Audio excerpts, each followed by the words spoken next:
अध्याय 161 शिशु मानव युवा ड्यूक। अनुवादक ड्रैगन बोट अनुवाद संपादक ड्रैगन बोट अनुवाद। ये सोचकर कि वे शक्तिशाली ब्लेड दानव मालिकों के एक समूह से घिरे हो सकते हैं, शौर्य को अचानक चिंता होने लगी। वह बस एक आसान नया छात्र मिशन पूरा करना चाहता था। यह ऐसा क्यों हुआ? स्पिरिट मेटल माइंस और फिर ब्लेड डेमन बॉस, ये बिल्कुल भी आसान नहीं था। गुफा के अंदर ब्लेड दानव और काले कवच वाले जानवर के बीच लड़ाई अभी भी जारी थी। यह ऐसा था जैसे जानवर हर जगह ब्लेड दानव का पीछा कर रहा हो। जानवर के धीमे होने के कारण ये स्थिति गतिरोध में चली गई। ब्लेड दानव जानवर की सुरक्षा को भेद नहीं सका, जबकि जानवर ब्लेड दानव को पकड़ नहीं सका। इस समय मुख्य मार्शल राज्य जानवरों की बड़ी लहर भी हमला कर दिया। उनकी दहाड़ सुनकर सिसिरिया ने इधर उधर देखा।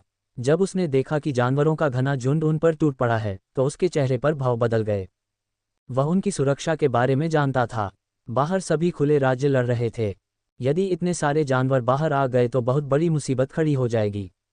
अगर ऐसा हुआ तो उसके लिए भी बड़ी मुसीबत खड़ी हो जाएगी। वह कितना बदकिस्मत था। इस समय शौर्य और लिनलिंग काले जानवरों को बाहर निकलते देख पीछे हट गए। शौर्य को घिर जाने की चिंता करने की जरूरत नहीं थी। इस समय मुख्य मार्शल स्टेट जानवर गुफा में आए और देखा कि उनका मालिक एक छोटे से 2 पैरों वाले जानवर से लड़ रहा था। फिर उन्होंने शौर्य और लिनलिंग को देखा जो कोने में गायब हो गए। उन्हें नहीं पता था कि कहाँ जाना है। एड्स बाय पब फ्यूचर। इस समय एपर्चर खोलने वाला राज्य जानवर दहाड़ उठा। तुरंत ही सभी जानवर खदान गुफा में घुस गए और वहां से बाहर निकलने की इच्छा रखने लगे। आखिरकार यहाँ की स्पिरिट मेटल को खोदकर निकाल लिया गया था। उन्हें इसे वापस ढूंढना ही था। शौर्य और लिनलिंग ने ये देखा। अगर बाहर अभी भी एपर्चर खोलने वाले राज्य ब्लेड राक्षस हैं, तो ये कोर मार्शल स्टेट जानवर पर्याप्त नहीं होंगे, है ना? कोर मार्शल अवस्था में इन जानवरों की सबसे मजबूत सुरक्षा सिर्फ एपर्चर खोलने की अवस्था प्राथमिक चरण थी, लेकिन उनकी शक्ति कोर मार्शल अवस्था थी। वे एपर्चर खोलने की स्थिति के लिए थोड़े परेशानी वाले थे। शौर्य ने सिर हिलाया। ऐसा लगता है कि वे खोई हुई स्पिरिट मेटल की तलाश कर रहे हैं। हम उन्हें रास्ता बनाने देंगे। यदि बाहर बहुत अधिक खतरा हो तो वे कोई दूसरा रास्ता ही खोज सकते हैं। सिसिरिया बहुत दुखी हुई। वे जानवर फिर भी गुफा में घुस आए। इस भयानक एपर्चर खोलने वाले राज्य जानवर के बिना उन कोर मार्शल राज्य के लिए बस कुछ समय लगेगा। उसका पीछा किया गया और उसकी सुरक्षा व्यवस्था उस जानवर की तरह भयावह थी। अगर एक बार उस पर वार होता तो वह घायल हो जाता, और कुछ बार और वार होता तो वह स्वर्ग चला जाता। लेकिन अगर उसने इन जानवरों को नहीं रोका और वे बाहर चले गए तो सब खत्म हो जाएगा। ये सोचते हुए सिसिरिया की आंखें चमक उठीं और वह गुर्राया। तभी उसकी रक्त आत्मा शक्ति उबलने लगी। उसका शरीर टूटने लगा और खून बहने लगा। वह घायल लग रहा था, लेकिन उसकी ताकत बढ़ गई। ये ब्लेड दानव जाति निषिद्ध तकनीक थी। बाबाटोस ने पिछली बार इसका इस्तेमाल किया था जब उसने भागने की कोशिश की थी। यह महसूस करते ही शौर्य और लिनलिंग की आंखें चमक उठीं। लिनलिंग ने पूछा, ये बल? यह उसी के समान प्रतीत होता है जो उस प्रतिभाशाली व्यक्ति ने पिछली बार किया था। शौर्य ने भौहें उठाईं। यह उसकी जान से लड़ने जैसा था। ऐसा लग रहा था कि बहुत सारे काले जानवर हैं, लेकिन एपर्चर खोलने वाले राज्य के जानवरों के लिए इसका सीमित खतरा था। क्या उसे कोई बड़ी चाल चलने की जरूरत थी? एड्स बाय पब फ्यूचर। गड़गड़ाहट। लड़ाई गर्मा गई। एपर्चर खोलने वाला राज्य जानवर अब आमने सामने की मुठभेड़ों में मुकाबला नहीं कर सकता था।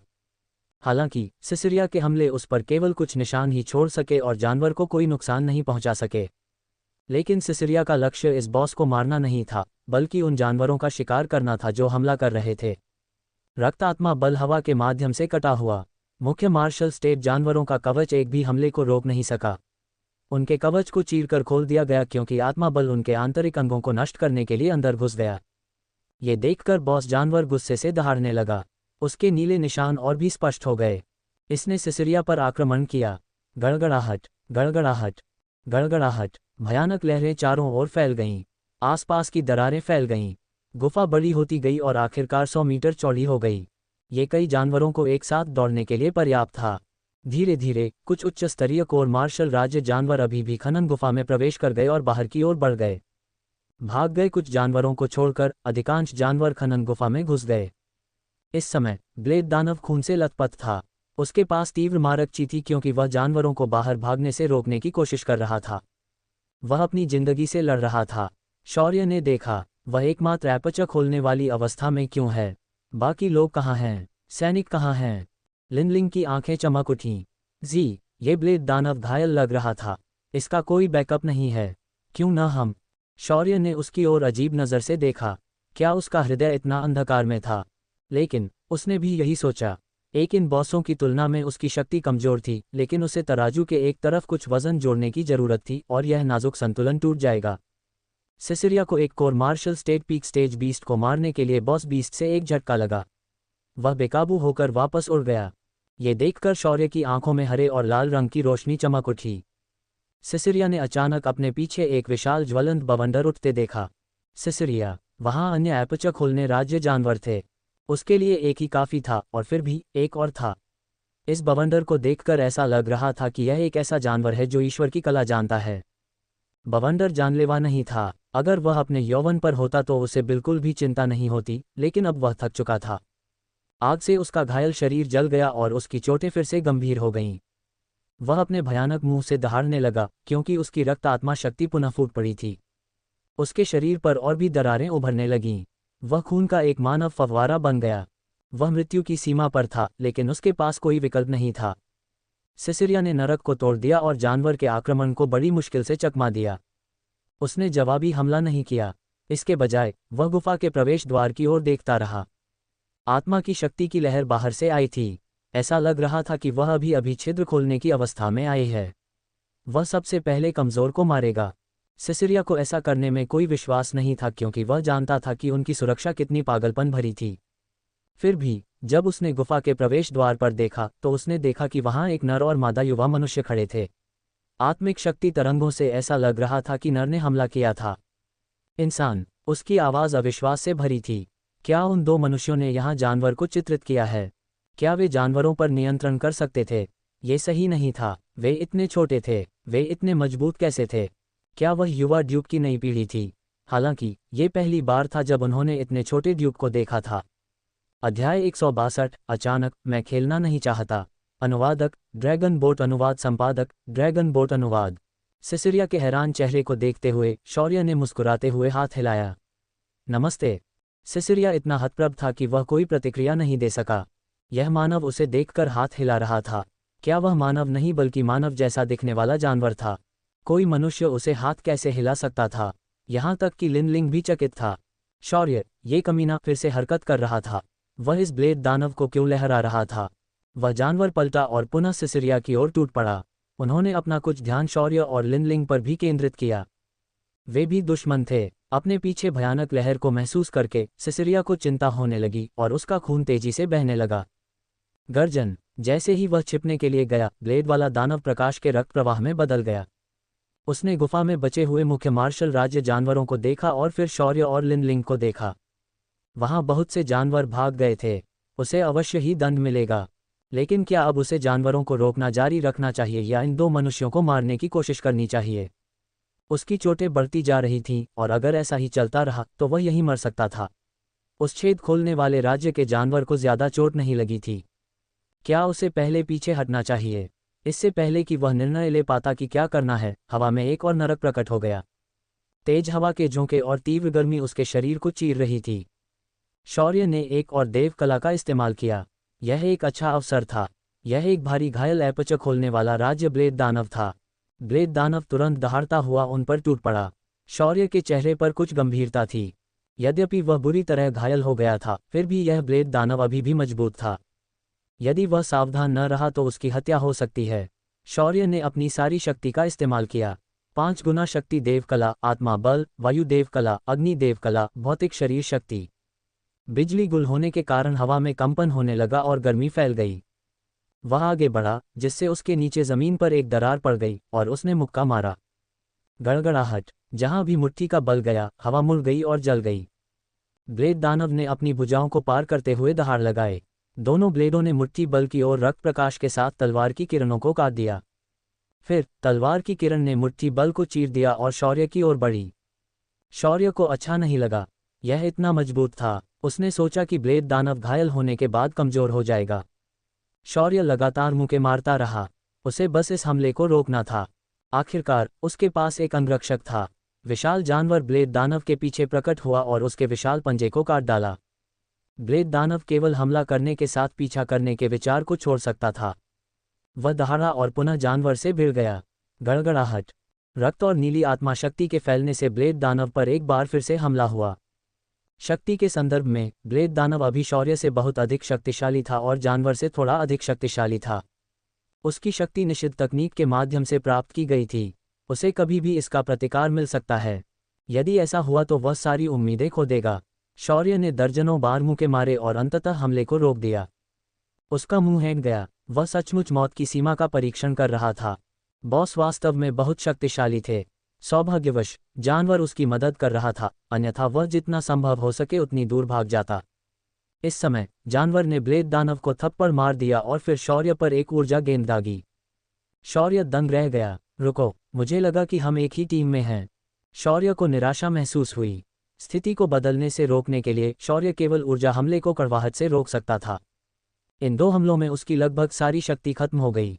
उन्होंने अपने मस्तिष्क में लाल गोले का प्रयोग किया और उनकी ऊर्जा पुनः भर गई। लिनलिंग ने कहा, जी, हम ऐसे नहीं चल सकते। शौर्य की आंखें चमक उठीं। क्या आपके पास कोई बेहतर तरीका है? लिनलिंग ने भौहें सिकोड़ी। अभी स्थिति में कुछ गड़बड़ है। कुछ मुख्य मार्शल स्टेट जानवर बाहर चले गए, लेकिन कोई अन्य शक्तिशाली प्राणी अंदर नहीं आया। ये सही नहीं है। वे खदान को बर्बाद कर देंगे। ब्लेड दानव को तुरंत लोगों को अंदर भेजना चाहिए। और ये जानते हुए भी कि यहाँ एक एपर्चर खोलने वाला स्टेट ब्लेड दानव है, वह जानवरों को रोकने के लिए बाहर नहीं गया। उन्हें पता होना चाहिए कि कुछ उसे यहाँ रोके हुए है। तो लिनलिंग की आंखें चमक उठीं। या तो यह एपर्चर खोलने की स्थिति ही एकमात्र है या अन्य एपर्चर खोलने की स्थिति में ब्लेड दानव रुके हुए हैं। शौर्य ने इस बारे में सोचा और अपने दांत पीस लिए। चलो, जाने का कोई मौका ढूंढते हैं।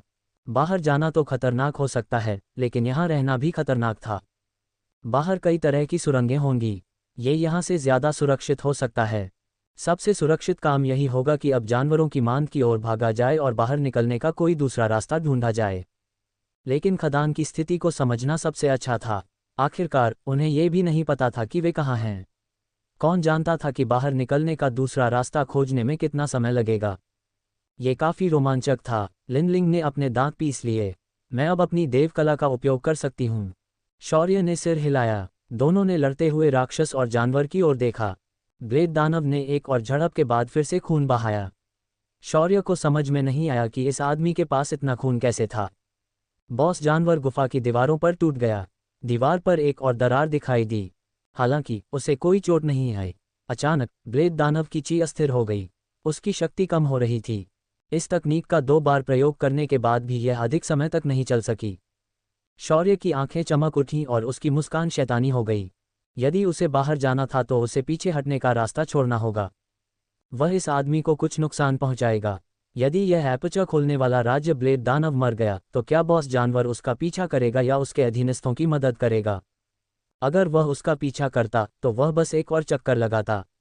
अगर वह अपने मातहतों की मदद करता तो और भी अच्छा।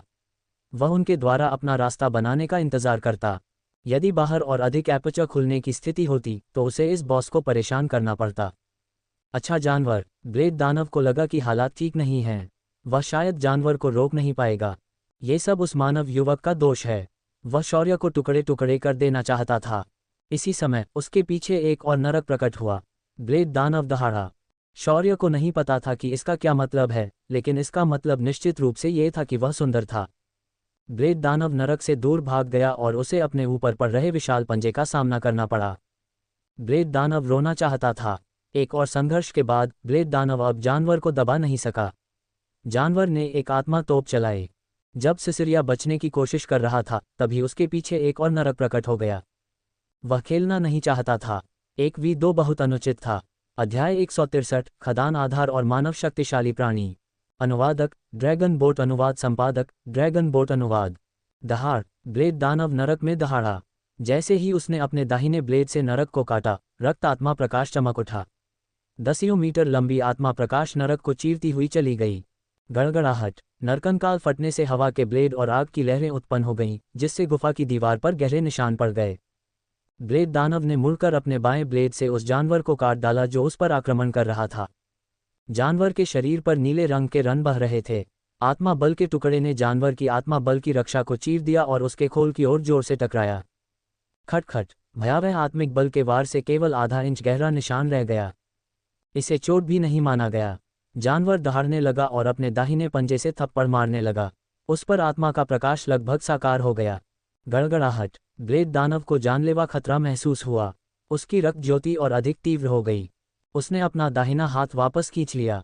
उसके दाहिने हाथ का ब्लेड खून में बदल गया और भयंकर रूप से रिसने लगा।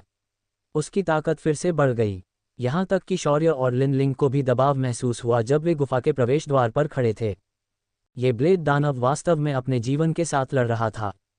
विशाल पंजा एक टूथपिक के आकार के रक्त ब्लेड से टकराया। कान को झकझोर देने वाला विस्फोट हुआ। चट्टानें गिर गईं और दरारें और अधिक दिखाई देने लगीं। चट्टानी परत उनके पूर्ण शक्तिशाली संघर्ष को संभाल नहीं सकी। शौर्य ने युद्ध के मैदान को देखा। ब्लेड दानव का शरीर और भी ज्यादा टूट रहा था। ऐसा लग रहा था कि अब उसमें ज्यादा खून नहीं बह रहा था। इस बीच ब्लेड दानव ने काले खोल से ढका पंजा काट दिया। उस पर गहरा निशान पड़ गया और खून बहने लगा। ये सिर्फ उसकी त्वचा को फाड़ रहा था, लेकिन ये पहली बार था जब ब्लेड दानव ने उसे खून बहाया था। फिर ब्लेड दानव द्वारा लाया गया बल हिमस्खलन की तरह टूट गया। शौर्य मुस्कुराया। शौर्य की आंखों में लाल और हरे रंग की रोशनी चमक उठी। उन्होंने तीसरी बार फ्यूजन देव कला का प्रयोग किया, जिससे ब्लेड दानव को सांस लेने का मौका नहीं मिला। अपनी शक्ति के फिर से गिरने के बावजूद ब्लेड दानव शौर्य से कमजोर नहीं था। उसके ब्लेड ने नरक को चीर डाला। इससे पहले कि वह कुछ प्रतिक्रिया कर पाता, जानवर ने उसके शरीर पर पंजे से हमला कर दिया। नीली आत्मा की शक्ति ने ब्लेड दानव की सुरक्षा को चीर दिया। धप। एक गेंद की तरह ब्लेड दानव को दीवार पर पटक दिया गया। वह नीचे गिर पड़ा और दीवार को लाल रंग से रंग दिया। ब्लेड दानव की ची एक बार फिर गिर गई। जानवर प्रभुत्व से दहाड़ने लगे। वह घायल होने के कारण क्रोधित था। वह अभी भी गुस्से में था और थप्पड़ मारना जारी रहा। ये ब्लेड दानव के बगल में प्रकट हुआ और नीचे थप्पड़ मारा। ब्लेड दानव ने संघर्ष करने की कोशिश की, लेकिन उसे फिर से थप्पड़ मारा गया। उसकी रक्त आत्मा शक्ति क्षीण हो गई थी। उसका शरीर किसी भी समय टूट सकता था। जानवर थप्पड़ मारता रहा। गड़गड़ाहट, गड़गड़ाहट, गड़गड़ाहट। गुफा जानवर की भयंकर दहाड़ से भर गई। शौर्य और लिनलिंग ने एक दूसरे को अजीब नजरों से देखा। ये जानवर सचमुच बहुत बुरा स्वभाव का था। उन्हें इस ब्लेड राक्षस पर दया आ गई। दसियों थप्पड़ों के बाद ब्लेड दानव की ची गायब होने लगी। अंततः वह पूरी तरह से गायब हो गई। जब जानवर रुका तो दीवार ब्लेड दानव के शरीर के साथ धंस चुकी थी। ब्लेड दानव पूरी तरह से चकनाचूर हो गया था। जानवर दहाड़ता हुआ शौर्य और लिनलिंग की ओर देखने लगा। उसकी आंखें हत्या के इरादे से भरी हुई थीं। हालांकि इस पर कोई चार्ज नहीं लगा। वह हिचकिचा रहा था। इन दो जानवरों ने उसके घर को लूट लिया।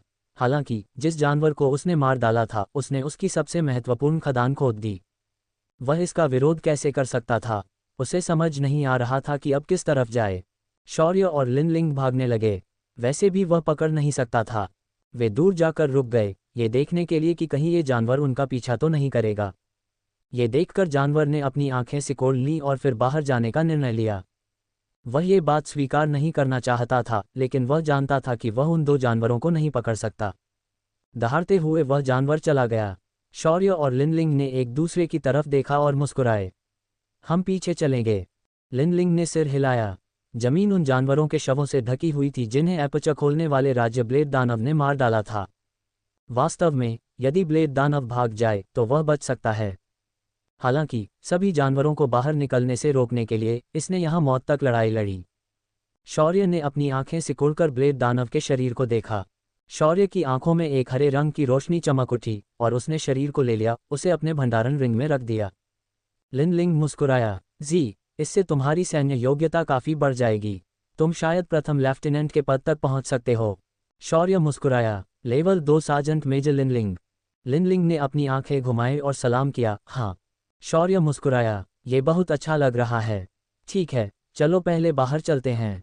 तुम्हें रास्ता ढूंढना होगा। लिनलिंग नाराज थी, लेकिन वह जानती थी कि अभी कुछ करने का समय नहीं है।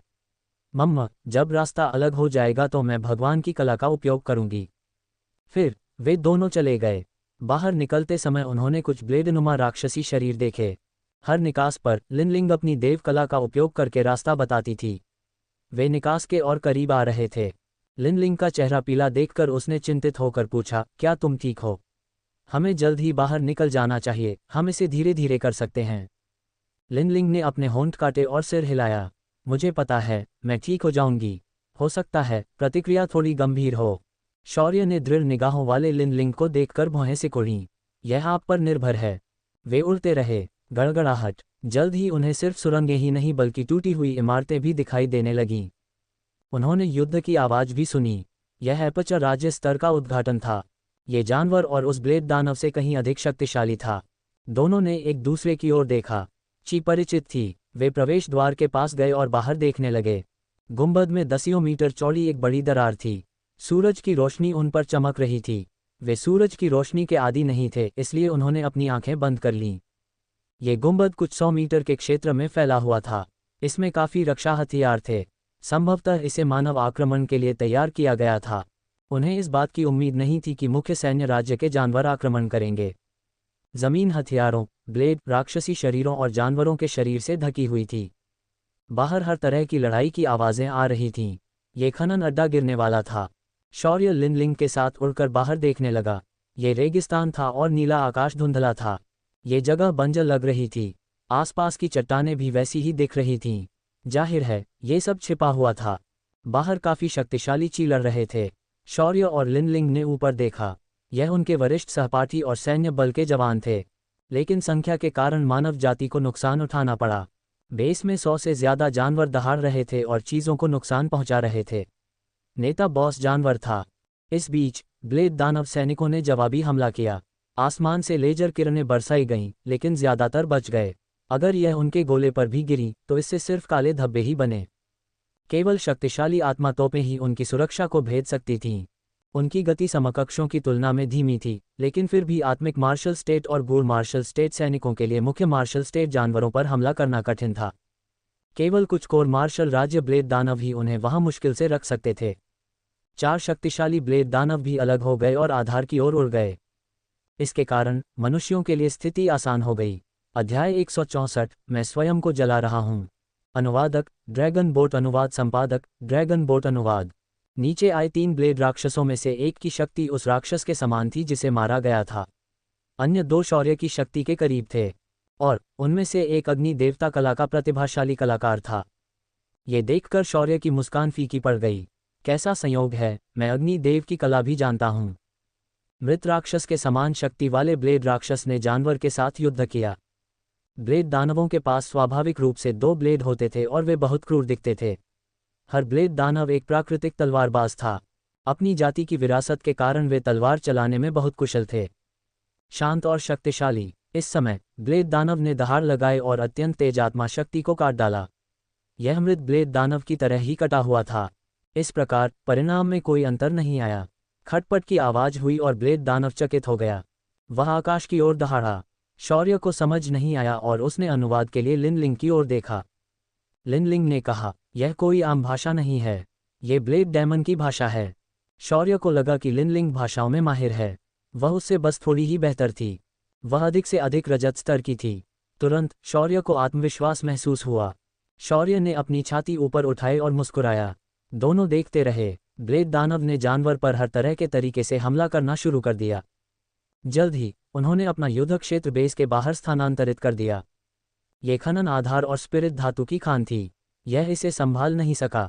शेष 2 ब्लेड राक्षसों ने शेष जानवरों की देखभाल करना शुरू कर दिया। हालांकि कोर मार्शल स्टेट बीस्ट्स की सुरक्षा परेशान करने वाली थी, लेकिन उनकी युद्ध शक्ति भी aperture opening state primary stage थी। ये बस थोड़ा परेशानी भरा था। अग्नि देव कला का उपयोग करने वाला ब्लेड दानव आग की लपटों से भरा हुआ था। अपने मुड़े हुए चेहरे के साथ वह नरक से आए दानव जैसा लग रहा था। प्रत्येक टुकड़ा एक शक्तिशाली जलन पैदा करता था। जब ब्लेड दानव खुशी खुशी जानवरों से निपट रहा था, तभी आज्ञाकारी अग्नि तत्व अचानक भड़क उठा। उसे भी कुछ गर्मी महसूस हुई। ये और भी मजबूत होती जा रही थी। ब्लेड दानव स्तब्ध रह गया, और इससे पहले कि वह कुछ प्रतिक्रिया कर पाता, उसे बहुत दर्द महसूस हुआ। उसका सबसे अच्छा दोस्त अग्नि देवता कला उसे वास्तव में चोट पहुंचाने लगा। ब्लेड दानव चिल्लाया। अन्य एपर्चर खोलने वाले राज्य ब्लेड दानव कौतुक और अन्य ब्लेड दानव सैनिकों ने इस चिल्लाते हुए ब्लेड दानव को चकित होकर देखा। जब उन्होंने ब्लेड दानव के शरीर को आग की लपटों से लथपथ देखा और ब्लेड दानव को पीड़ा में देखा, तो वे अवाक रह गए। दूसरे प्रतिभाशाली व्यक्ति ने कहा, खेलना बंद करो सोसोटोस, खेलना बंद करो। इन जानवरों से निपटो ताकि हम कमांडरों का समर्थन कर सकें। सोसोटोस ने कांपते हुए चीखते हुए जवाब दिया, गोगुलिस, मैं नहीं खेल रहा हूँ, मुझे सचमुच जलाया जा रहा है। वह खुद को बहुत मासूम महसूस कर रहा था।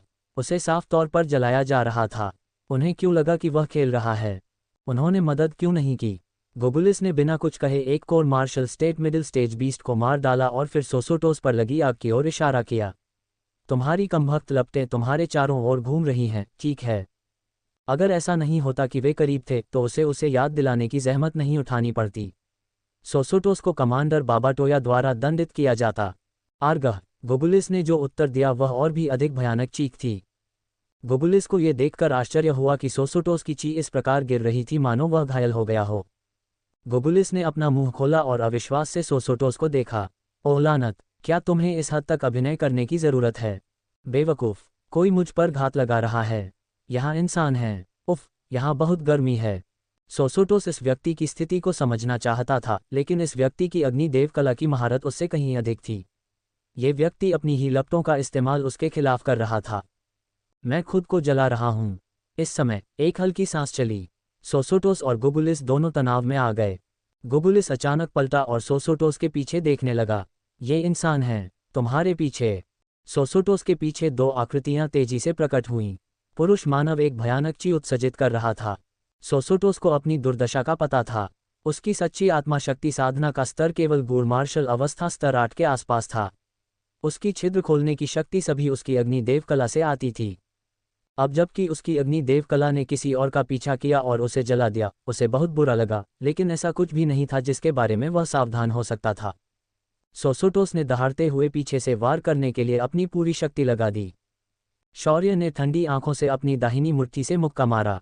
उसने लिन लिंग को युद्ध से बचाने के लिए देवकला का इस्तेमाल किया और सोसोटोस की पीठ पर मुक्का मारा। गड़गड़ाहट, झुलसा देने वाली लपटें और तेज हवाएं, साथ ही भयावह शारीरिक शक्ति और आत्मिक शक्ति। ये थी रेसिपी। सोसोटोस की खाल उन जानवरों जितनी मोटी नहीं थी। हरे लाल रंग की पहली शक्ति तुरंत ही उसकी छाती में घुस गई।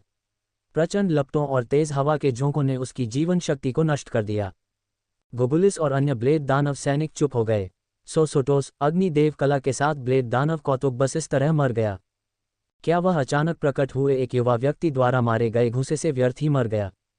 अध्याय 165। क्या ये बच्चा नखरेबाज नहीं है? बेजान सोसोटोस धड़ाम से जमीन पर गिर पड़े। गोगुलिस सहित सभी ब्लेड दानव हैरान रह गए। सोसोटोस उनके बराबर का व्यक्ति था और फिर भी वह सिर्फ एक मुक्का से मर गया। उसे इस बात पर विश्वास करने की हिम्मत नहीं हुई। इस समय शौर्य ने अपने होंठ उठाए और लिनलिंग के साथ प्रकाश के प्रवाह में गायब हो गया। भागने का समय है। शांत रहो और फिर भाग जाओ।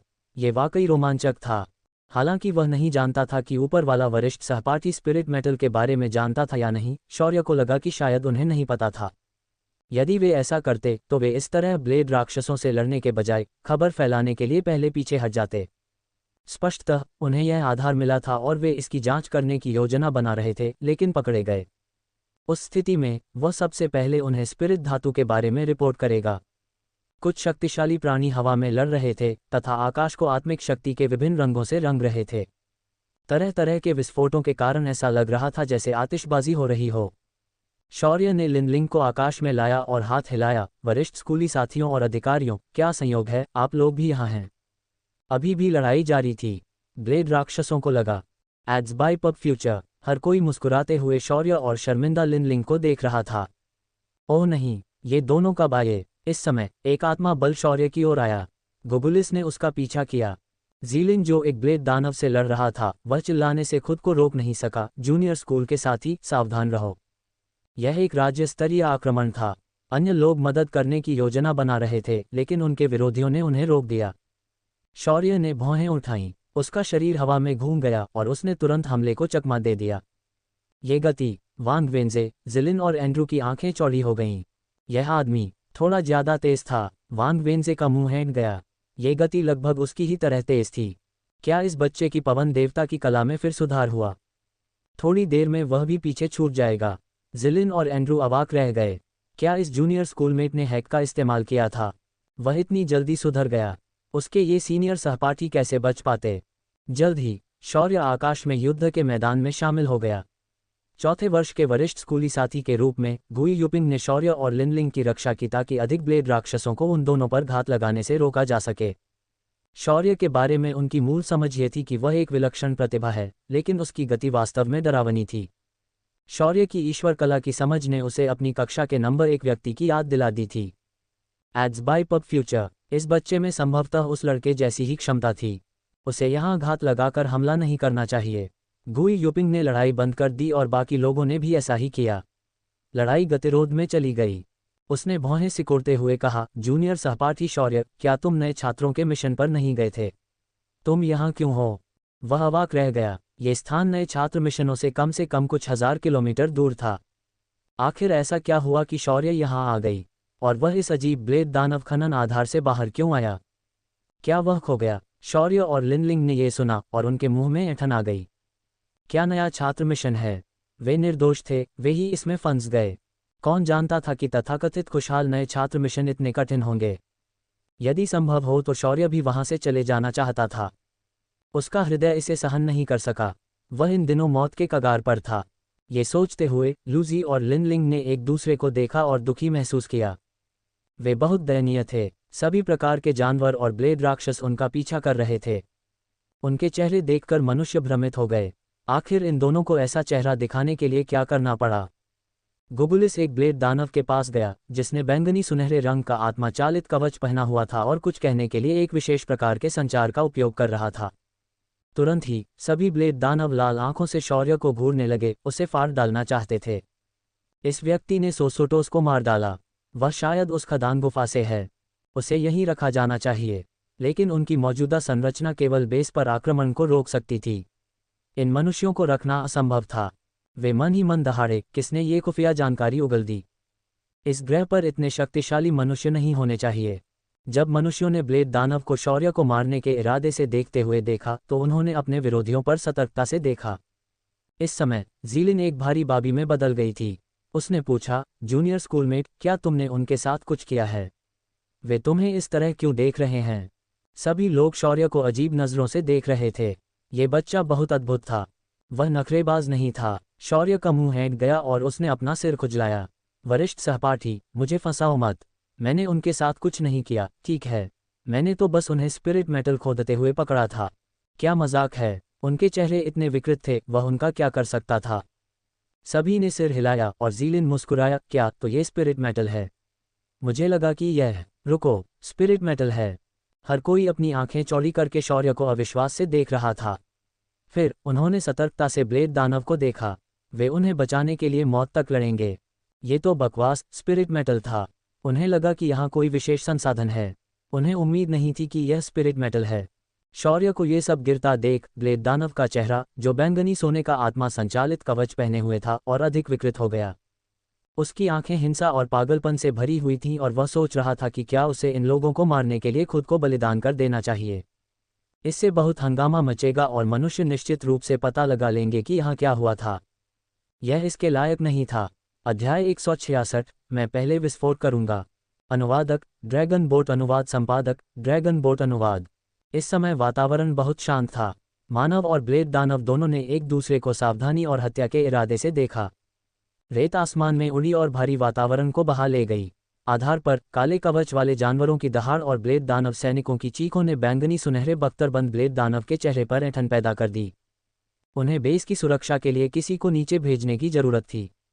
3 पहले ही नीचे गिर गए। एक ने एपचा खोलने वाले राज्य जानवर को रोक दिया। शेष 2 में से एक को इस युवा मानव ने मार डाला। ये सोचते हुए बैंगनी सुनहरे बख्तरबंद ब्लेड वाले दानव ने गुबुलिस को फिर से जानवरों को खत्म करने के लिए नीचे भेजा। फिर भी आधार अभी नहीं ढह सकता। इस समय गुई यूपिंग ने जमीन पर पड़े जानवरों को देखा और असमंजस में पूछा, जूनियर स्कूलमेट शौर्य, तुम इन जानवरों को यहाँ लाए हो? तुम जानवरों को नियंत्रित करने की भगवान की कला जानते हो? शौर्य ने अपना सिर खुजलाया। नहीं, ये जानवर बहुत मिलनसार हैं, खासकर उनके मालिक। मैंने उनके मालिक को उनके गंदे कमरे को साफ करने में मदद की और उन्होंने मुझे ब्लेड राक्षसों से लड़ने में मदद की। एड्स बाय पब फ्यूचर, एक लिनलिंग, क्या इस आदमी में ज़मीर नहीं था? अन्य मनुष्य और ब्लेड दानव, वहाँ ऐसे मेहमाननवाज जानवर थे। ब्लेड वाले राक्षस तो और भी हैरान हो गए। सिर्फ एक कमरा साफ करने के लिए, और उन्होंने इस युवा को अपना आधार नष्ट करने में मदद की। ये श्रम बहुत सस्ता था। बैंगनी सुनहरे बख्तरबंद ब्लेड वाला दानव शौर्य को घातक रूप से घूर रहा था। उसकी आवाज़ कर्कश थी, खान संरक्षक सिसिरिया कहाँ है?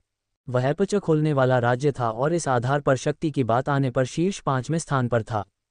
वह मरा नहीं होगा, है ना? सिसिरिया। शौर्य ने अपनी आंखें झपकाईं और उसे एहसास हुआ।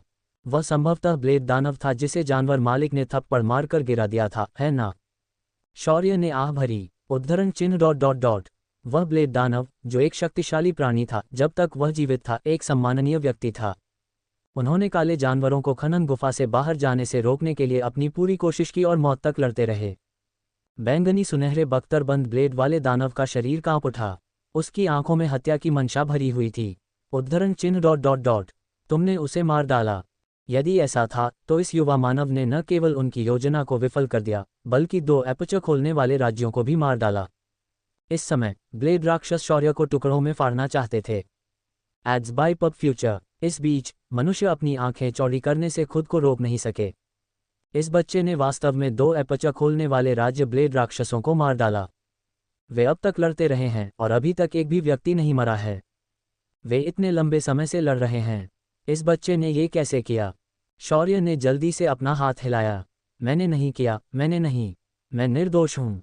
फिर उसने काले जानवर के मालिक की ओर इशारा किया। उसने ये किया, अगर तुम सच में बदला लेना चाहते हो तो जाओ। शौर्य ने बस थोड़ी सी मदद की। उसने कुछ भी ठोस नहीं किया। इस तरह का पुण्य न लेना ही बेहतर था, वरना ये ब्लेड दानव उसके पीछे पागल हो सकते थे। सभी ब्लेड राक्षसों की आंखें चमक उठीं। उन्होंने दूसरे छेद खोलने वाले राज्य ब्लेड राक्षसों के बराबर लड़ रहे काले जानवर पर नजर डाली और अपनी नजर वापस ले ली। माहौल फिर शांत हो गया। इस समय गुई यूपिंग ने अपने हाथ से संकेत दिया और सभी लोग धीरे धीरे पीछे हटने लगे। यहाँ सिग्नल नहीं था, इसलिए वे संदेश नहीं भेज सकते थे। अब उन्हें एहसास हुआ कि ऐसा इसलिए था क्योंकि यहाँ स्पिरिट मेटल की खदान थी। चूंकि उनका लक्ष्य पूरा हो चुका था, इसलिए वे निश्चित रूप से वहां से चले जाने वाले थे। मनुष्यों को धीरे धीरे पीछे हटते देख बैंगनी सुनहरे बख्तरबंद ब्लेड दानव ने अचानक दहाड़ लगाई और सभी ब्लेड दानव ने मनुष्यों को घेर लिया। ये देखकर गुई यूपिंग ने बैंगनी सुनहरे बख्तरबंद ब्लेड वाले दानव को देखकर मुस्कुराते हुए कहा, बाबा तोया, क्या तुम हमारे साथ मरना चाहते हो? बाबा तोया की आंखें भयानक थीं, लेकिन उसने कुछ नहीं कहा। यदि वे एक दूसरे को मार देते तो बेस में मौजूद ब्लेड दानवों सहित सभी लोग मर जाते। मानव बेस को निश्चित रूप से भयानक लहरों का एहसास होगा। तब तक मनुष्यों को निश्चित रूप से इसके बारे में पता चल जाएगा। यदि ऐसा होता तो स्पिरिट धातु को यहाँ कौन लाता? वहाँ पहले से ही कुछ टन मिट्टी खोदकर निकाली जा चुकी थी। ये सोचकर बाबा तोया असंतुष्ट महसूस करने लगा, लेकिन वह कुछ भी नहीं कर सकता था। लाभ ही प्राथमिकता थी। अब वे जो कर सकते थे वह ये था कि मनुष्यों को जाते हुए देखते रहें, जबकि वे तुरंत ही उस आत्मिक धातु को वापस ले जाएं जिसे उन्होंने खोदकर निकाला था। गुई यूपिंग ने भी अनुमान लगाया कि यहाँ स्पिरिट मेटल है, लेकिन उन्हें व्यवस्था करने के लिए वापस जाना पड़ा। दोनों पक्षों में चिंताएं थीं, इसलिए अंतिम क्षण तक लड़ना कठिन था। इस समय बाबा तोया मुस्कुराया और शौर्य की ओर इशारा किया। तुम लोग जा सकते हो, लेकिन इस इंसान को यहीं रहना होगा, नहीं तो हम सब मर जाएंगे। शौर्य को झटका लगा। ओह नहीं! बाकी लोग हैरान हो गए। वे बाबा तोया को अजीब नजरों से देखने लगे। फिर गुई यूपिंग ने व्यंग्य किया, चूंकि हम सब मरने वाले हैं, इसलिए मैं पहले विस्फोट करूंगा। फिर उसने अपनी आत्मिक शक्ति का प्रयोग करके शौर्य और लिनलिंग को मनुष्यों के बीच धकेल दिया, जबकि वह स्वयं आत्मविनाश के लिए तैयार हो गया। बाबा तोया को स्पष्टतः इसकी उम्मीद नहीं थी। उसने जल्दी से कहा, रुको, मैंने अपना मन बदल लिया है, तुम लोग जा सकते हो। वह सिर्फ परीक्षण कर रहा था और यह आदमी खुद को उड़ाने जा रहा था। ये तो अतिशयोक्ति थी। गुई यूपिंग ने अपना आत्मिक प्रकाश शांत किया और उपहास किया। शौर्य ने बहुत बढ़िया काम किया है। हमारी 2 जातियां इतने लंबे समय से लड़ रही हैं। क्या आपको ऐसे घटिया तरीके इस्तेमाल करने में शर्म नहीं आती? बाबा तोया क्रोधित हो गए, लेकिन उन्होंने इसका प्रतिरोध किया। वह धीरे धीरे सांस लेता हुआ तीव्र हत्या के इरादे से बोला, चले जाओ, हम युद्ध के मैदान में मिलेंगे। अध्याय 167। छोटा दिल इसे संभाल नहीं सकता। गुई यूपिंग ने देखा कि बाबा तोया कितना गुस्से में था और मुस्कुराया, लेकिन कुछ नहीं बोला। सभी धीरे धीरे पीछे हट गए। ब्लेड राक्षसों की क्रूर निगाहों के तहत सभी लोग कुछ किलोमीटर पीछे हट गए और धीरे धीरे ब्लेड राक्षसों की हमले की सीमा से बाहर निकल गए। जब ब्लेड दानव और खनन आधार रेत से ढक गए तो गुई यूपिंग मुस्कुराया। ये ठीक होना चाहिए, चलो चलते हैं। फिर सभी ने सैन्य अड्डे की ओर उड़ान बढ़ा दी। शौर्य और लिनलिंग ने राहत की सांस ली। वे एक और दिन बच गए। पिछले कुछ दिनों से वे हाई अलर्ट पर हैं। अब उन्हें थोड़ी राहत मिल सकती है। गुई यूपिंग मुस्कुराया। आओ जूनियर स्कूल के साथी शौर्य और लिनलिंग, मैं तुम लोगों को सेना के शक्तिशाली सदस्यों से मिलवाता हूँ। गुई यूपिंग के अनुसार शौर्य और लिनलिंग को पता चला कि संघीय विश्वविद्यालय के 2 चौथे वर्ष के वरिष्ठ स्कूली साथियों और 3 तीसरे वर्ष के वरिष्ठ स्कूली साथियों के अलावा सेना में 12 शक्तिशाली लोग थे। उनमें से 3 भी एपर्चर खोलने की स्थिति में थे और शेष 9 में तीसरे वर्ष के वरिष्ठ स्कूली साथियों के समान ही शक्ति थी। ये 17 लोग एक विशेष दस्ते के थे। अभियान दस्तों के लापता होने के बाद उन्हें यहाँ जांच के लिए भेजा गया था। उन्होंने यह उम्मीद नहीं की थी कि यहाँ कुछ मजबूत ब्लेड दानवों के साथ एक छिपा हुआ ब्लेड दानव आधार होगा। यदि शौर्य और लिनलिंग प्रकट नहीं हुए तो कौन जानता था कि उन्हें लड़ते रहने में कितना समय लगेगा। अचानक गुई यूपिंग को कुछ याद आया। उसने अजीब तरह से शौर्य और लिनलिंग को देखा। वैसे जूनियर स्कूल में शौर्य, तुम दोनों माइनिंग बेस के अंदर से कैसे दिखाई दिए? एड्स बाय पब फ्यूचर। शौर्य का मुंह हैंग गया। उसने उत्सुक और भ्रमित वरिष्ठ स्कूली साथियों की ओर देखा और शिकायत की, क्या आप लोगों ने नहीं कहा कि नए छात्रों के मिशन आसान और मज़ेदार थे? जिलिन ने पलकें झपकाईं और मुस्कुराया। हाँ, आपकी शक्ति के साथ नए छात्र मिशन वास्तव में मुश्किल नहीं होंगे। लू जी और लिनलिंग, उन्होंने संभवतः फर्जी नए छात्र मिशन चलाए। इस प्रकार शौर्य ने उन्हें बताया कि पिछले कुछ दिनों में उसके साथ क्या हुआ था। वरिष्ठ स्कूली साथियों और सैन्य अधिकारियों के चेहरे पर अजीब भाव थे। क्या वास्तव में जमीन के नीचे इतनी बड़ी मांग थी? वे वास्तव में नहीं जानते थे। आखिरकार उनका मूल युद्ध क्षेत्र इस ग्रह पर नहीं था। इस ग्रह के लिए जिम्मेदार व्यक्ति स्पष्ट रूप से इस ग्रह को पूरी तरह से नहीं जानता था। आखिरकार आत्मा धातु जैसी कीमती चीज नहीं मिली। स्पष्टतः 25वें ग्रह के कमांडिंग ऑफिसर को दंडित किया जाएगा। इस समय एक सुनहरे बालों वाला युवक जो सेना में लेफ्टिनेंट कर्नल था, शौर्य के पास आया और मुस्कुराते हुए उसके कंधे को थपथपाया। द्वितीय लेफ्टिनेंट शौर्य, इस बार सारा श्रेय तुम्हें जाता है। तुम ही वह व्यक्ति लग रहे थे जिसने बाबाटोस को भी पकड़ा था, है न? अब तुमने स्पिरिट मेटल माइन भी ढूंढ ली है। युवक ने मुस्कुराते हुए शौर्य के कंधे को थपथपाया। कैसा रहेगा? हमारे प्रतिभाशाली बैरक में आओ। तुम्हारे जैसे प्रतिभाशाली व्यक्ति के लिए संघीय विश्वविद्यालय के नर्म वातावरण में रहना बहुत दुख की बात है। तुम हमारे साथ आ सकते हो। मैं वादा करता हूं कि तुम बहुत संतुष्ट रहोगे। हर तरह की लड़ाइयां होंगी। तुम हर दिन उत्साह के साथ जियोगे। इस युवक का नाम निगेल था। वह विलक्षण बैरक से था और उसकी शक्ति गुई यूपिंग के बराबर थी। शौर्य का मुंह हैंग गया। क्या ये युद्ध का दीवाना था? कैसी संतुष्टि! उसे इस तरह की संतुष्टि बिल्कुल नहीं चाहिए थी। हर रात जेबकतरी के आयाम में उसे पहले से ही पर्याप्त संतुष्टि मिल रही थी। Ads bye pub future. ये देखकर गुई यूपिंग सबसे पहले दुखी हुआ। निगेल, क्या तुम लड़ना चाहते हो?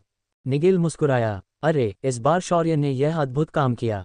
क्या तुम्हें लगता है कि ऊपर के लोग उसके लिए नहीं लड़ेंगे?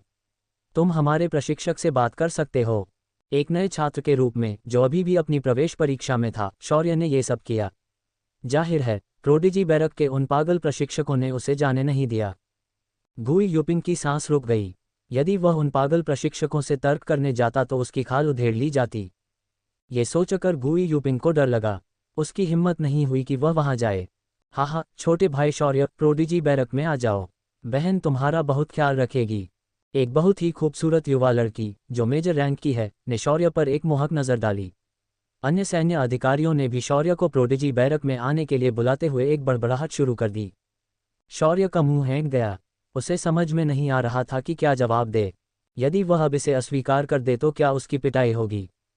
इस समय फेडरल यूनिवर्सिटी के वरिष्ठ सहपाठी ने शौर्य को अपने पास खींच लिया और उन लोगों को घूरने लगे।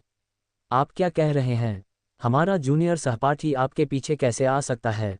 गुई यूपिंग ने तुरंत विषय बदल दिया। वह बेवकूफ़ बाबातोया वास्तव में चाहता था कि हम जूनियर स्कूल में शौर्य को सौंप दें। क्या वह मंदबुद्धि है? दूसरे लोग भी हंसे। वह शायद द्वितीय लेफ्टिनेंट शौर्य से काफ़ी नाराज था, है न? चाहे वह प्रत्यक्ष हो या अप्रत्यक्ष, 2 एपर्चर खोलने वाले राज्य उसके हाथों मारे गए और स्पिरिट मेटल माइन जैसी महत्वपूर्ण खबर द्वितीय लेफ्टिनेंट शौर्य ने लीक कर दी। शौर्य को अभी याद आया कि बाबातोया उसे चाहता था। उस समय वह बहुत चिंतित था, लेकिन उसके वरिष्ठ सहपाठी गुई यूपिंग ने उसे तुरंत वापस भेज दिया। शौर्य के अजीब चेहरे को देखकर गुई यूपिंग ने उसके कंधे को थपथपाया। जूनियर स्कूल में शौर्य, क्या तुम जानते हो कि कुछ समय ऐसा भी था जब मानव जाति लगभग खत्म हो गई थी? शौर्य ने सिर हिलाया। मैंने इतिहास में इसका अध्ययन किया है। चूंकि आप ये जानते हैं तो आपको ये भी पता होना चाहिए कि मानव जाति बहुत प्रतिभाशाली नहीं है। जीवित रहने के लिए हमें एकजुट होना होगा। अगर हम किसी ऐसे व्यक्ति को आसानी से छोड़ दें जिसने बहुत अच्छा काम किया है, तो और कौन मानव जाति के लिए कुछ करने की हिम्मत करेगा। अगर कोई जाति ऐसा करती है तो उसकी एकता टूट जाएगी। 100 साल से भी कम समय में ये जाति नष्ट हो जाएगी। निगेल ने आगे कहा, दूसरी बात यह है कि ये एलियंस संतुष्ट नहीं होंगे। आज वे लोग मांगते हैं, कल वे ग्रह मांगेंगे, परसों वे सौरमंडल मांगेंगे और हमें अपना गुलाम बना लेंगे। निगेल मुस्कुराया, तो अगर इन एलियंस ने अपने पंजे बढ़ाने की हिम्मत की है तो सबसे अच्छा तरीका है इसे तोड़ना। ब्रह्मांड में एकमात्र लोग जिन पर हम भरोसा कर सकते हैं वे हैं हमारी अपनी जाति। शौर्य की आंखें चौड़ी हो गईं। वह जानता था कि मानव जाति एकजुट है, लेकिन यदि वह युद्ध के मैदान में नहीं आता तो उसे पता नहीं चलता कि यह इस हद तक एकजुट है। गुई यूपिंग मुस्कुराया, चलो इस बारे में बात नहीं करते। ये स्पिरिट मेटल माइन घटना एक बहुत बड़ी योग्यता है। जूनियर स्कूल में शौर्य, तुम अमीर बनने जा रहे हो। बाकी सभी ने सिर हिलाया और शौर्य को ईर्ष्या से देखा। इस बार शौर्य को शायद मेजर के स्तर पर पदोन्नति मिल जाएगी। फिर उसने लिन लिंग की ओर देखा। लिन लिंग शायद लेफ्टिनेंट के स्तर तक पहुंच जाएगा। फिर सभी लोग चुप हो गए। प्रवेश परीक्षा में प्रमुख स्तर तक पहुंचना, ये कैसी भयानक गति थी। उनका दिल इसे बर्दाश्त नहीं कर सका। किसी और ने कहा, इसमें अन्य पुरस्कार भी शामिल नहीं हैं। सभी लोग चुप हो गए। वे अचानक शौर्य से बात नहीं करना चाहते थे। वे डरे हुए थे कि वे शौर्य की पिटाई करने से खुद को नहीं रोक पाएंगे। यह महसूस करते हुए शौर्य ने चुपचाप लिन लिंग को अपने सामने धकेल दिया। लिन लिंग लिन कून की बहन थी। इन लोगों की हिम्मत नहीं होगी कि उसे मार सकें। लिन लिंग को इन लोगों की नज़रों से बहुत दबाव महसूस हुआ। जब वे वापस आएंगे तो वह शौर्य इस कमीने से निपटेगी। अध्याय 168, बहुत ईर्ष्यालु नहीं। सभी लोग आगे की ओर उड़ते रहे। जब उन्होंने देखा कि शौर्य ने उनका दृश्य अवरुद्ध करने के लिए लिन लिंग को आगे रखा है तो वे केवल अपनी बुरी नज़र वापस ले सकते थे। इस समय निगेल ने संचार उपकरण निकाला, उसे देखा और कहा, अब संकेत मिल गया है। फिर उन्होंने बेस से संपर्क स्थापित किया। जब मेजर जनरल बैरी को यह समाचार मिला कि 25वें ग्रह पर आत्मा धातु है तो उनकी आंखें खुली की खुली रह गईं। कुछ ही सेकंड बाद बैरी ने अपनी सेना को एकत्रित करना शुरू कर दिया। यद्यपि वह नहीं जानता था कि वहां कितनी आत्मा धातु है, फिर भी उसने ब्लेड राक्षसों को कुछ भी हासिल नहीं करने दिया। कुछ ही घंटों बाद कई जहाज 25वें ग्रह की ओर उड़े। गहरा अंधेरा अंतरिक्ष जल्द ही युद्धपोतों से भर गया। ... पहले ग्रह पर धरती का हर इंच हिस्सा भीषण युद्ध से फट गया। शक्तिशाली योद्धाओं, आत्मा तोपों, गुप्त कलाओं, जादू, तकनीक के बीच युद्ध हुआ। इस ग्रह पर लगभग सभी साधन पनपे। ये संपूर्ण शियाए प्रणाली में सबसे तीव्र युद्ध का स्थान था। नांगोंग जिंग, लिनकूंग, लुओ बिंगकिंग और सुनहरे बालों वाली लुइसा कुछ खंडहरों में आराम कर रहे थे। युद्ध की लपटें रूनों में गरज रही थीं। बगल में कुछ ब्लेड दानव शरीर थे। मृत होने के बावजूद उनके शरीर से अभी भी शक्तिशाली दबाव निकल रहा था। लिनकून का चेहरा पीला पड़ गया था। उसके पेट से बहुत सारा खून बह रहा था, लेकिन उसके चेहरे पर अभी भी मुस्कान थी। हा, यह इसके लायक था। गल्प।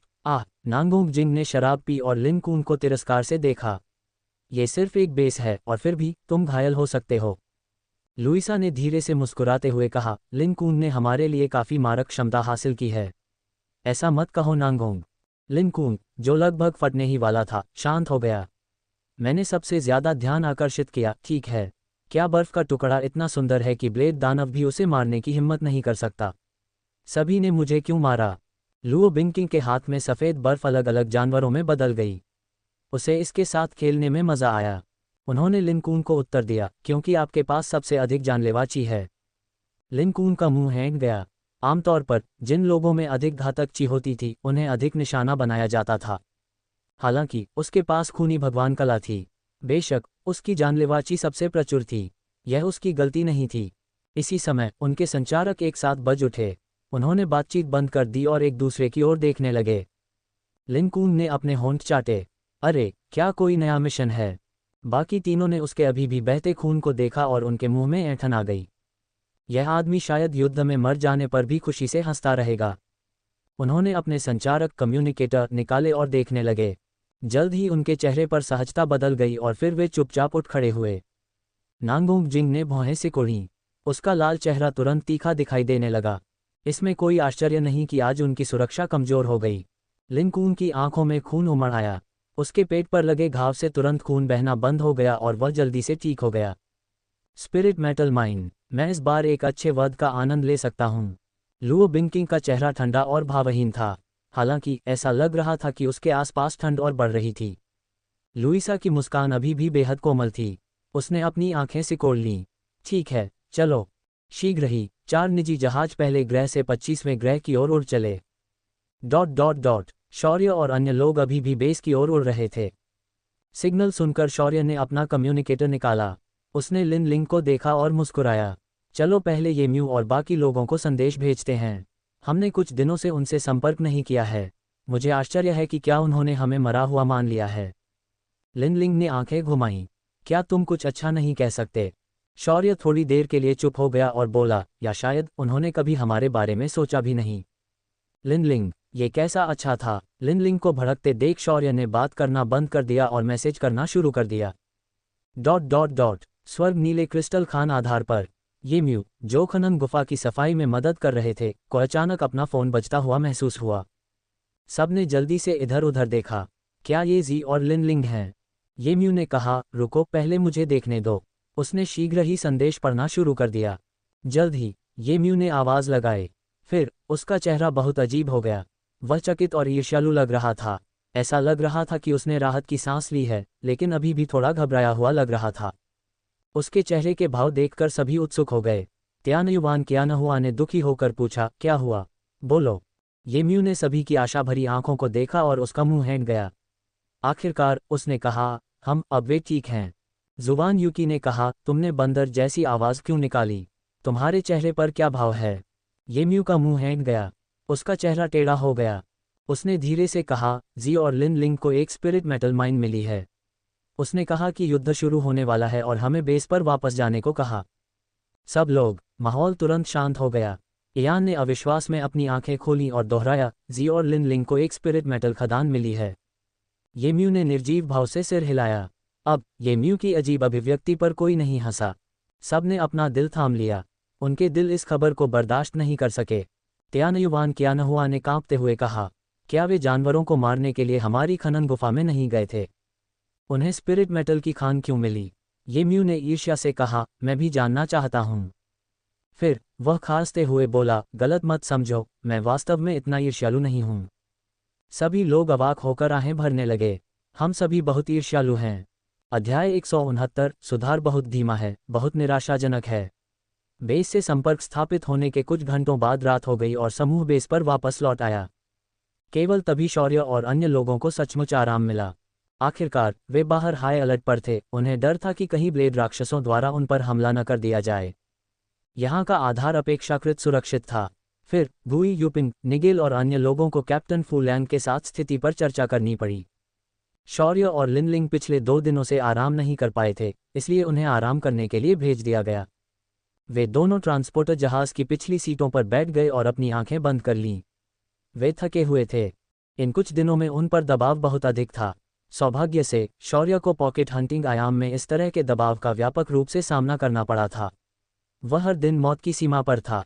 लिन लिंग को सेना में 2 महीने का अनुभव भी था। यदि वह कोई सामान्य नया छात्र होता तो शायद वह बेहोश हो जाता। छात्रावास में शौर्य और लिन लिंग उतर गए और धीरे धीरे सीढ़ियों से ऊपर चले गए। वैसे क्या आपकी आंखें ठीक हैं? शौर्य ने सोचा कि जब वे बाहर निकलने का रास्ता खोज रहे थे तो उसने भगवान की कला का काफ़ी इस्तेमाल किया। ये काफ़ी दर्दनाक लग रहा था। ये प्रतिक्रिया कुछ और दिनों तक जारी रहेगी। लिन लिंग मुस्कुराया, मैंने पहली बार की तरह इसका ज़्यादा इस्तेमाल नहीं किया। पिछली बार मैंने इसे अच्छी तरह से मैनेज किया था।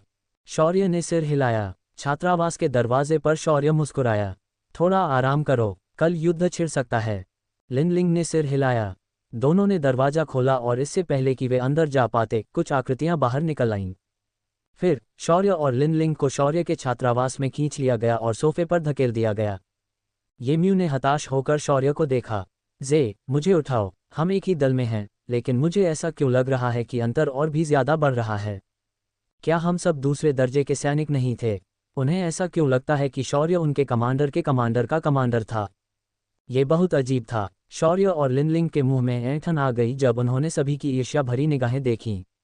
शौर्य ने बिना कुछ कहे कहा, सौभाग्य से तुम लोग नहीं गए, अन्यथा मैं वास्तव में तुम्हारी रक्षा नहीं कर पाता। शौर्य को खुशी हुई कि ये म्यू और बाकी लोग चले गए, अन्यथा वह उनकी रक्षा नहीं कर पाता, चाहे वे काले जानवरों द्वारा पीछा किए जा रहे हों या जब वे गुफा से बाहर निकल रहे हों। लिनलिंग की रक्षा में उसकी सारी मेहनत खर्च हो गई। ये सुनकर सभी लोग अचंभित हो गए, लेकिन वे धीमे नहीं हुए। जुबान यूकी ने पूछा, आप लोगों को बहुत खतरे का सामना करना पड़ा। शौर्य ने अपना सिर खुजलाया और बताया कि पिछले कुछ दिनों में उसने क्या अनुभव किया था। फिर ये म्यू ने अपनी छाती को छुआ। अच्छा हुआ कि मैं नहीं गया, अन्यथा शायद मैं अब अपने दिल की धड़कन महसूस नहीं कर पाऊंगा। प्रतिद्वंद्वी सभी core martial state black beasts और एपर्चर ओपनिंग स्टेट मास्टर्स थे। उनके जितना कमज़ोर कोई भी व्यक्ति एक झटके में खत्म हो जाता। बाकी लोगों ने सिर हिलाया। लिनलिंग की देव कला लगभग क्षीण हो चुकी थी। वे शायद कुछ भी उपयोगी करने से पहले ही मर जाएंगे। शुरू में मैं ईर्ष्यालु था, लेकिन अब मैं बस इतना कहना चाहता हूं कि जीवित रहना अच्छा है। ये म्यू और अन्य लोगों को एहसास हुआ कि शौर्य और लिनलिंग के लिए ये कितना कठिन था और उन्होंने अब उनका ध्यान भंग न करने का फैसला किया। शौर्य मुस्कुराया, आप लोग भी जल्दी आराम कर सकते हैं। कौन जानता है कि हमें युद्ध में शामिल होने की ज़रूरत पड़ेगी या नहीं। आराम करना सबसे अच्छा है। फिर सभी ने खाना खाया और अपने कमरे में चले गए। अपने जीवित बचने का जश्न मनाने के लिए शौर्य ने एलिस का खाना निकाला और बहुत खुश हुआ। इसे खाने के बाद शौर्य ने पाया कि उसके पास बहुत कुछ नहीं था और तुरंत दुखी हो गया। रात के खाने के बाद शौर्य अपने कमरे में वापस गया और अपना फ़ोन निकालकर अपने परिवार को बताया कि वह सुरक्षित है। फिर उसने ग्रुप चैट पर एक संदेश भेजा। उसने उन्हें यह नहीं बताया कि पिछले कुछ दिनों में उसे क्या क्या सहना पड़ा। उसने बस इतना कहा कि वह एक मिशन पर निकला था। आखिरकार कुछ दिन पहले लूली और एलिस ने उसे सुरक्षित रहने को कहा था, और फिर भी उसने ऐसा किया। शौर्य ने लूली की कही हुई बात के बारे में सोचा और उसे कांपने लगा। उसने जल्दी से खुद को कंबल से ढक लिया।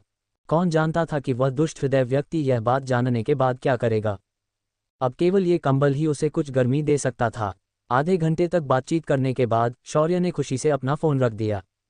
उसने छत की ओर देखा और उसकी आंखें चमक उठीं। चूंकि स्पिरिट मेटल की खदान की खोज हो चुकी है, तो संभवतः लड़ाई इन कुछ दिनों में शुरू हो जानी चाहिए, है ना? यही असली खतरा होगा। पिछले कुछ दिनों से उसकी शक्ति लगातार बढ़ रही थी।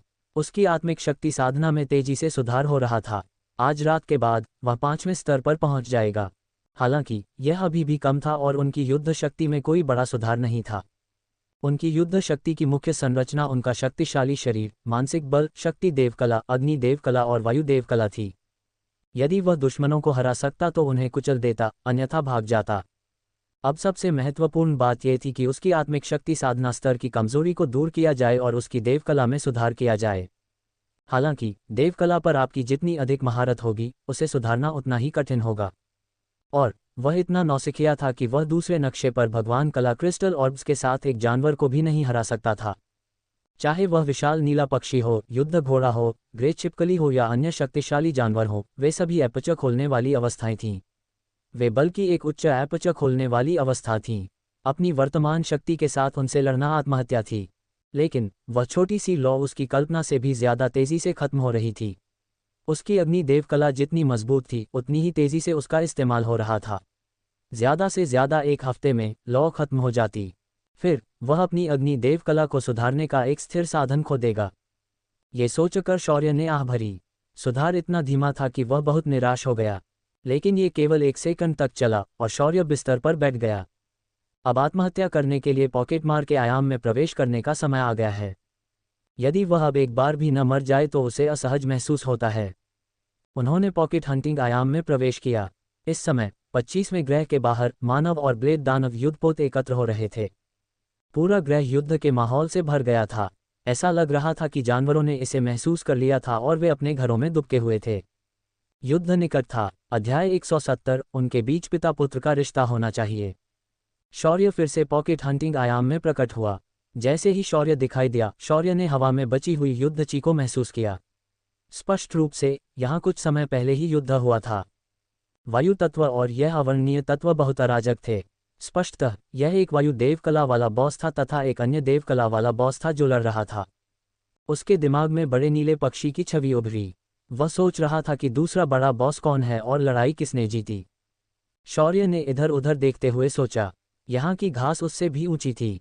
शौर्य को लगा जैसे वह किसी हरे भरे जंगल में खड़ा है। घास के माध्यम से शौर्य ने पाया कि सब कुछ सामान्य था। हवा चल रही थी, मिट्टी की खुशबू आ रही थी। वह दूर से जानवरों की दहाड़ सुन सकता था। इसकी ध्वनि से शौर्य को पता चला कि यह काले तेंदुए की प्रजनन पुकार थी। वह पहले भी इस स्थिति से गुजर चुका था और उस पर इसका गहरा प्रभाव पड़ा था। ये सोचते ही शौर्य का मुंह हैंग गया, लेकिन चूंकि तेंदुआ खुशी से कुछ करने के मूड में था, इसलिए स्पष्ट रूप से यहाँ लड़ाई बहुत पहले ही खत्म हो चुकी थी। इस प्रकार शौर्य ने तेंदुए की दिशा की ओर देखा और वहां चला गया। जल्द ही शौर्य ने 20 या उससे अधिक तेंदुओं का एक झुंड एक दूसरे से रगड़ खाते हुए पाया। शौर्य ने उपहास किया, जैसे उसकी आंखों में लाल रोशनी चमक उठी। तभी अचानक उनके शरीर सुंदर लपटों से लिपट गए। इस प्रकार इससे पहले कि वे चिल्लाएं, वे तुरंत पक गए। हवा में एक घनी मांस जैसी गंध फैल गई, जिसने शौर्य की कुछ नाखुशी को दूर कर दिया। सूरज के सामने प्यार जताने की हिम्मत कैसे हुई? एक अकेले के गुस्से को महसूस करो। हालांकि इस मांस को खाया नहीं जा सकता था। शौर्य ने देखा कि तेंदुए धूल में बदल गए हैं। उसका चेहरा निराशा से भरा था। उसने जमीन पर पड़े प्रकाश के गोले उठाए और फिर से न्याय के मार्ग पर चल पड़ा। सभी जानवरों को जो सार्वजनिक स्नेह प्रदर्शित करते हैं, मरना चाहिए। ... आधे घंटे बाद शौर्य जमीन पर लेट गया। उसने हवा में उड़ते सफ़ेद और काले सांप को देखा, जो इधर उधर खेल रहे थे और हिलने की हिम्मत नहीं कर रहा था। वे कुछ 1000 मीटर लंबे थे। अरे बाप रे, मालिक! वे बस हवा में खेल रहे थे, लेकिन उनके द्वारा उत्सर्जित ची ने शौर्य को महसूस कराया कि उसका दिल काम करना बंद कर देगा। वे निश्चित रूप से बड़े नीले पक्षी से कुछ स्तर अधिक शक्तिशाली थे। कोई भी जानवर उनके आसपास आवाज करने की हिम्मत नहीं करता था। शौर्य इतना डर गया कि उसने अपनी मानसिक शक्ति को रोक लिया। उसे नहीं पता था कि क्या दोनों बॉस बहुत खुश हो जाएंगे और उसे खिलौने या किसी और चीज की तरह पकड़ लेंगे। क्या ये दोनों बॉस सार्वजनिक स्नेह प्रदर्शित कर रहे थे? शौर्य ने अनुमान लगाया कि उनके बीच पिता पुत्र का रिश्ता होगा। स्नेह का सार्वजनिक प्रदर्शन अस्तित्व में नहीं था। दोनों बॉस अच्छे मूड में लग रहे थे। वे हवा में तैर रहे थे। हर बार जब काले सांप का शरीर हवा में बहता था, तो वह अंधेरा और गर्म रोशनी छोड़ जाता था। काला और सफ़ेद, उजाला और अंधेरा, ये दो विपरीत गुण थे, लेकिन ये एक दूसरे से इतने घुल मिल गए थे। प्रकाश और अंधकार में कुछ रहस्य छिपे हुए थे, जिससे शौर्य चकित हो गया। हालांकि शक्ति का ये स्तर शौर्य के लिए बहुत अधिक था। वह एक प्राथमिक विद्यालय के बच्चे की तरह था जो विश्वविद्यालय से उन्नत गणित देख रहा था। इसके बावजूद शौर्य ने फिर भी ध्यान से देखा। भले ही उसे पता न हो, लेकिन ऐसा अभिनय करना अच्छा था जैसे उसे पता था। कुछ घंटों बाद दोनों बॉस उब गए। काला सांप फुफकारने लगा और उसकी काली किरणें चमक उठीं। फिर एक 50 मीटर लंबी ग्रे छिपकली को पकड़ लिया गया। उसने प्रतिक्रिया व्यक्त की और संघर्ष करने के लिए अपनी पूरी आत्मिक शक्ति का प्रयोग किया। शौर्य ने चुपचाप दो विशाल सांपों को संघर्षरत छिपकली को ले जाते हुए देखा और राहत की सांस ली। छोटा होने के अपने फायदे थे। कम से कम वह ग्रे छिपकली वाला बॉस मोटा और रसीला दिख रहा था। अब उसे खाया जाने वाला था। अलविदा ग्रे छिपकली बॉस। शौर्य खुशी से मुड़ा और एक बार फिर न्याय के मार्ग पर कदम रखा। जो लोग सार्वजनिक रूप से अपना स्नेह प्रदर्शित करते हैं, उन्हें अवश्य मरना चाहिए। कुछ घंटे बाद रात हो गई, लेकिन जानवर और भी ज्यादा सक्रिय हो गए थे। वे लगातार दहाड़ रहे थे। शौर्य ने आसपास के जानवरों को ध्यान से देखा और खतरनाक ची वाले जानवरों से बचते हुए आगे बढ़ गया। कल रात उसने अपनी मानसिक शक्ति का इस्तेमाल करके हर जगह छानबीन की। अंत में वह एक बॉस के हाथों पकड़ा गया। इस प्रकार 10 किलोमीटर से भी अधिक दूरी से एक बॉस ने उस पर अपना पंजा लहराया। फिर उसे एक भयानक आत्मा के पंजे से जमीन पर पटक दिया गया। इसलिए आज वह बहुत सावधान था, क्योंकि कहीं उसका सामना किसी मछली पकड़ने वाले मालिक से न हो जाए। आज उसे ज्यादा कुछ नहीं मिला। शौर्य ज्यादा खुश नहीं था। इस समय शौर्य की आंखें चौड़ी हो गईं और उसने अचानक दाईं ओर देखा। बॉस का बढ़ता दृश्य। वह महसूस कर सकता था कि एक ऐसी चीज जो बहुत मजबूत नहीं थी, कोने के पास ही दिखाई दी। फिर ये बहुत तेजी से मजबूत होने लगी। ये पिछली बार के नीले पक्षी जैसा ही था। शौर्य की आंखें खुशी से चमक उठीं और वह एक झटके में उस स्थान की ओर बढ़ गया। शौर्य खुश और आश्चर्यचकित था, लेकिन वह सीधे कूद नहीं गया। पिछली बार वहां बहुत सारे जानवर छिपे हुए थे।